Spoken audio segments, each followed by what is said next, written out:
Hello everyone, this is Sheba Joy. Welcome to my channel Zion Shekinah Official.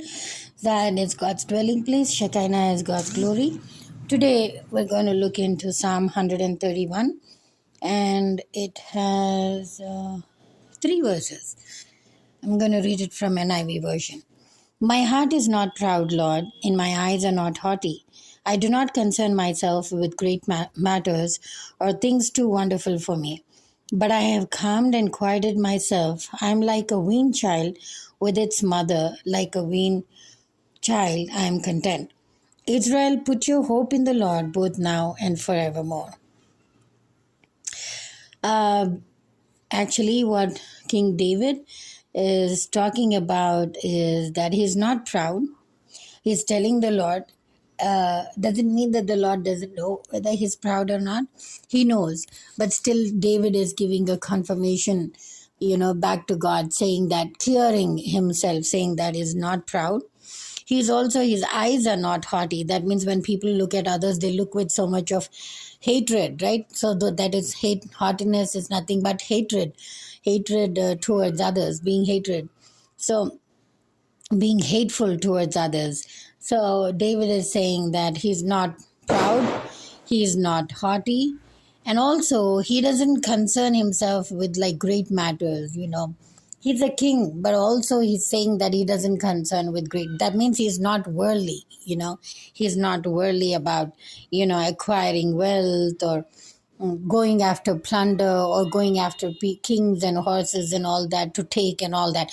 Oh, see, in David's case, only when God said, go and attack the enemies who were actually attacking him back, that was when David had to go back and attack the enemies. But otherwise, his wars were not like Saul, going into another kingdom and then taking it over, or going into another king's dominion and then killing the king and taking over and things like that. But it was mainly because, they were after David. So David had to pursue them. David had to fight those wars and battles and all that.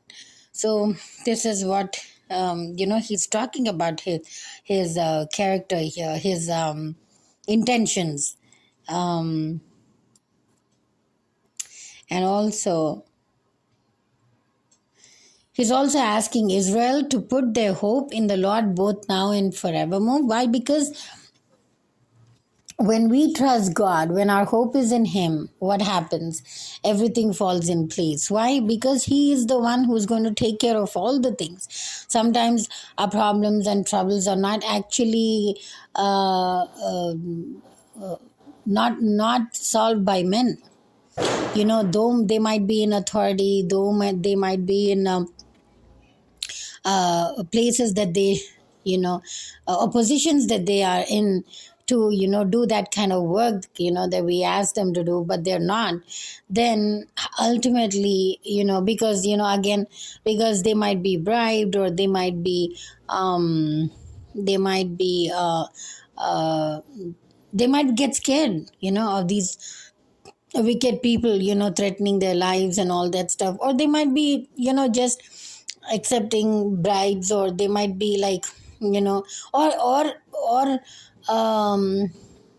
also sometimes it's, again, in India, definitely it's a religion based. If you come from a Christian background, then they really don't like to help. So it's that.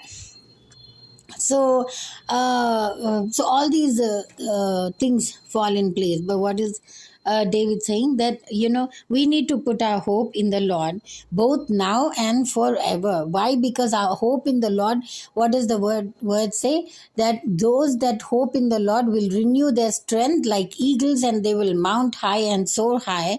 They will mount up on wings like eagles and soar high, it says. That means, are we going to fall, fail and all that? No. We're going to soar high, we're going to fly high, and we're going to see that our enemies are under us and are destroyed by God Himself. We don't have to do anything. We just have to keep our hope in Him, and who will revive those things, and who will give back everything that our trusting and belief, when our trusting and belief happens in Him. So this is what the Lord is saying. May the Lord bless this word, and thank you. for listening.